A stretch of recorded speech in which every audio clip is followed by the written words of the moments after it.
Jy is ingeskakel op Groot Plaas en op 'n Maandag dan kyk ons 'n bietjie na plaaspraatjies wat interessante nuus is uit die boerdery uit. En het jy al ooit gehoor van 'n plaas waar eende actually deel is van die span? Wel, by Vergenoegd Lou Wynlandgoed in die Wes-Kaap word meer as 1000 Indiese hardloop-eende gebruik om die wingerde te help beskerm. Nou hierdie eende stap letterlik deur die wingerde en vreet insekte wat andersins 'n probleem vir druiwe kan wees. Die idee is om minder op chemiese plaagdoders staat te maak en eerder die natuur deel van die oplossing te maak.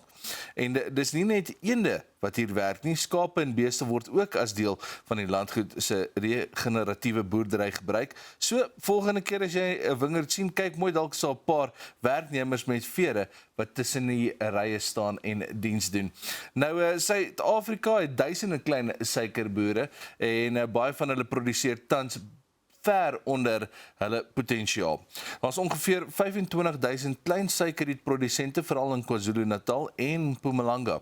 Vir baie van hierdie boere is suiker 'n belangrike bron van inkomste en werksgeleenthede in landelike gebiede. Nou die uitdaging is egter dat produksie op talle klein plase baie laer is as wat dit behoort te wees. Beter toegang tot finansiering, toerusting, infrastruktuur en tegniese ondersteuning kan volgens kenners 'n groot verskil maak. Die potensiaal is dus enorm, nie net om meer suiker te produseer nie, maar ook om meer ekonomies aktief te kry. Dis 'n geval waar klein plase moontlik 'n baie groot rol in Suid-Afrika se landbou-ekonomie kan speel. En dan dink jy jou groentetuin is iets wat snaaks wel, wat van 'n groentetuin meer as 'n kilometer onder die grond. In Brittanje eksperimenteer navorsers met presies dit om groente in 'n ou myn te verbou. Lucerne, wel nie lucerne nie, maar blaargroente soos blaarslaai en pak choy word reeds in ondergrondse omgewings getoets. Die groot voordeel is dat die temperatuur en ander groeitoestande baie beter beheer kan word as op 'n gewone plaas. Die navorsers wil vasstel of verlate myne in die toekoms kan gebruik word om kos te produseer, veral in 'n wêreld waar landbougrond, water en stabiele klimaat al hoe groter uitdagings word. Dit klink dalk vreemd, maar miskien is die plase van die toekoms nie net op die grond nie, maar sommer 'n kilometer daaronder. Dis ons plaaspraatjies vir vandag. Ons is terug op Groot Plaas met ons gas net hierna.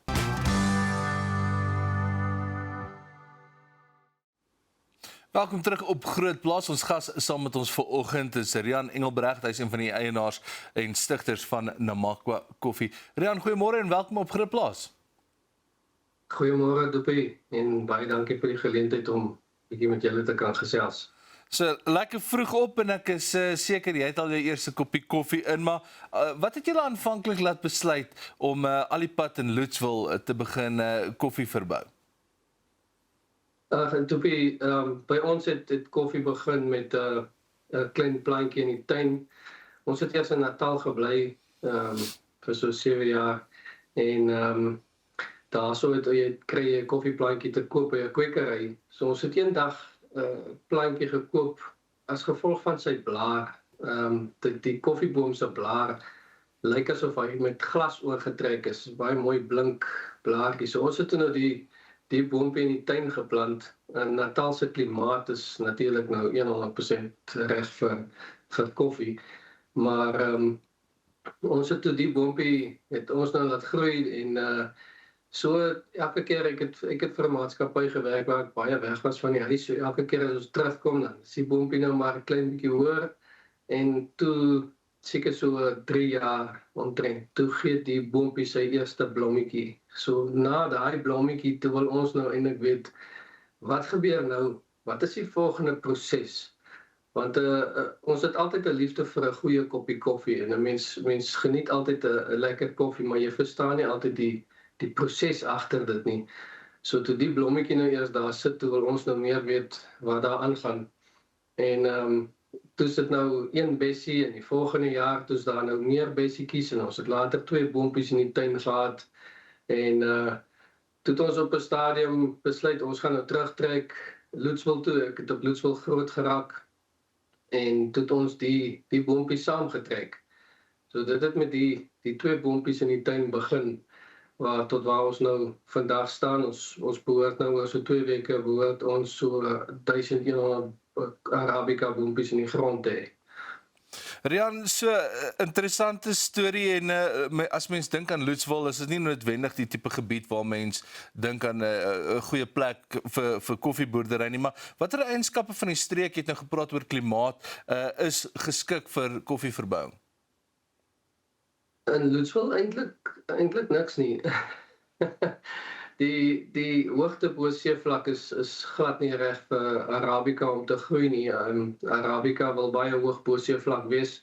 Ons sit heidaglik op 45 meter bo seevlak. Ons reën is natuurlik nou ook in die winter. Koffie soek eintlik sy reën in die somer. So die koffie is baie afhanklik van sy water by ons in die somer. Wat wel by ons ook lekker werk is die humiditeit. Ons is so 20-25 km van die see af, so daar is daarom by ons humiditeit wat daar 'n goeie rol kan speel, maar ons moet ook seker maak dat die koffie die regte hoeveelheid water in die somer kry, sodat hulle goed kan floreer. So wat was die uitdagings wat julle dan nou in die beginfase ervaar het, nou dat julle 'n nuwe gewas in die area probeer vestig? Dit was baie moeilik. Ons het nie iemand wat vir ons kan raad gee oor koffie in ons streek nie, want alles is mos nou by ons eintlik verkeerd om. Maar wat wel vir ons uitdagings was, is dat hy soek, omdat hy sy reën eintlik in die somer soek. En water is nou by ons in die winter bietjie meer volop. Nie dat dit baie is nie, maar dit is meer volop. En dan in die somer moet ons baie hard konsentreer dat ons die regte water by die koffiebome kry. Dis eintlik nou die hart van die koffieboom by ons in die somer, is om seker te maak dat die grond genoeg vog in het vir hulle om te kan aangaan. Die koffieboom blom 5 keer deur die jaar. So daar's nie 'n tyd soos by die wingerd byvoorbeeld wat ook op die plaas is, waar die wingerd in die winter meer slaap nie. Die koffiebome is heel jaar aan die gang. Nou Rian, waar het julle toe nou julle hande gekry op die koffieplante en op wat het julle toe nou besluit in terme van spesifieke cultivar wat julle wil plant? Ons doen 4 verskillende variante op die oomblik, maar almal is 100% Arabica. Ons wil nie 'n ander koffiebome plant soos Robusta of so nie. Robusta het jy natuurlik vir baie nodig. Die Arabica het jy nie baie voor nodig nie. Maar ons het verskillende variante omdat ons juis wil kyk wat hulle maak in ons klimaat. So alles by ons is Arabica. Ons het dit ook so op ons koffieverpakking dat dit suiwer Arabica koffie is wat ons het. En dan ook toets ons nou nog die verskillende variante oor watter is 'n bietjie meer droogtebestand en watter is 'n bietjie meer pestbestand, maar ons het ons eerste boompies gekry uit Natal uit. Daar's groot koffieplase in Natal. So ons het die eerste juis soos nou hierdie beeldmateriaal wat julle nou wys, die bome is die eerstes wat ons geplant het in 2019. Hulle kom van Natal af. Ons het toe nog later nog 500 bome bygesit en hulle het ons van 'n ander koffieplaas in Natal af bestel. En dan die nuus wat ons nou kry, kom al die pad van Nelspruit af. Nou, jy het so 'n bietjie geraak aan, julle was self geïnteresseerd in wat is die proses waardeur hierdie koffieboompie nou moet gaan, maar hoe lyk julle produksieproses op die oomblik van die koffieplant en blom tot die oes en uiteindelik die verwerking aan van die koffiebone? Okay, dis waar die interessante gedeelte van die koffie nou lê. Wat mense nie verstaan nie is alhoewel die koffieboom lekker baie blommetjies het en dan daar baie koffie op pad is, moet mense in gedagte neem dat die boom blom 5 keer by ons deur die jaar. So jy sal op die lid van die tak sal jy rooi bessies hê en groen bessies hê en tussen daai bessies dan blom hy weer. So jy kan nie met meganiese toerusting die boom skud om die rooi bessies af te kry nie. Jy moet al die rooi bessies met die vingers uitgepluk raak, sodat jy nie die groen bessies en die blommetjies rondom daai bessies nog beskadig nie. So dan daarna word die rooi bessie, as hy gepluk is, dan word hy uitgedruk So as mens die pit uitgedruk het, het hy nog 'n slijmlaagie om. So dan gaan ons met die koffie deur 'n wasproses om daai slijmlaagie af te kry. Dan word hy gedroog. Nou dit droog kan tot en met 16 dae vat, afhangende van die humiditeit en die weer. Ons het nou maar gereedskap waarmee ons die voginhoud van die bone toets. So dan as hy droog is, dan het hy nog 'n dopie om die pit wat moet afgebreek raak. En dit het ons ook tot op hede nog met die hand gedoen. So jou duimnaels hou dit nie, maar ons het dit tot op hede met die hand gedoen en dan as daai dopie afgebreek is, dan eers is jy by die groen bytjie wat gereed is om gerooster te word. So dit is 'n baie arbeidsintensiewe proses.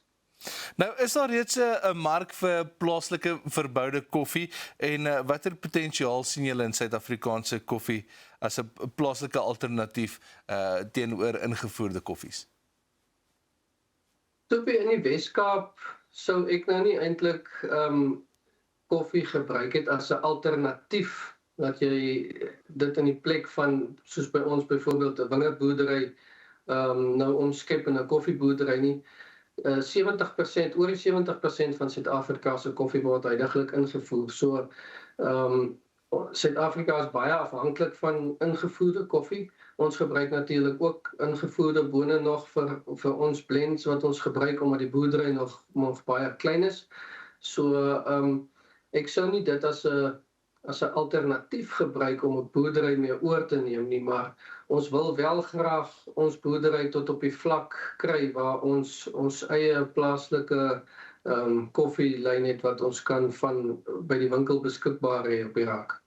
Nou, Rian, waarheen wil jy spesifiek, jy het nou gesê jy wil op die rak sit, maar ons het so 30 sekondes oor, waar wil julle sien dat hierdie boeretroostboerdery heen gaan in die volgende paar jaar? Ons wil graag so binne die volgende 10 jaar kyk of ons nie by 30,000 boompies kan uitkom nie, maar omdat daar die meerderheid op die plaas wingerd is, doen ons dit nou so stukkie vir stukkie wat ons die koffiebome byplant. Wel 30,000 boompies binnekort en jy het gepraat oor daai duime. Ek hoop net daar's 'n proses in plek voordat ons julle duime verloor. Rian, baie dankie vir jou tyd vanoggend. Dit was lekker om met jou te gesels. Dis ons gas op Grootplaas vanoggend, Rian Engelbrecht. Hy is een van die eienaars en stigters van Namakwa Koffie. Dis al waarvoor ons tyd het op Grootplaas vir vanoggend. Ons hoop jy het dit geniet saam met ons en dan kuier ons weer môre saam.